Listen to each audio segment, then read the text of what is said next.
So ayan guys, good. So yun guys, for today's video nga pala guys, ito nga pala guys yung aking gagawin ngayon.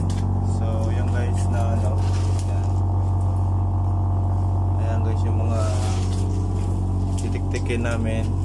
So ito, ayan.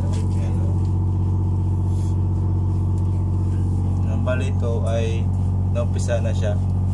So yung guys, so titik-tikin namin yan, nakapin ko 100. So pagkatapos malinisan to, ayan o.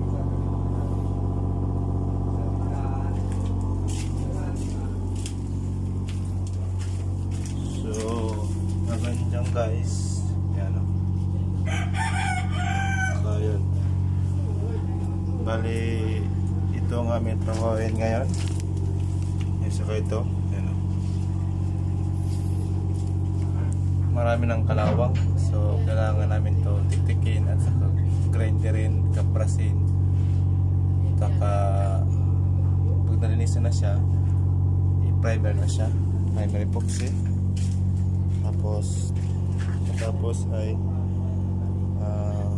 tapot na yung finishing na.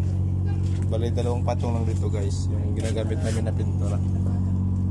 So yun, yan hanggang doon yun. So ayan guys, mag-ano ako ngayon, mag-start na ako.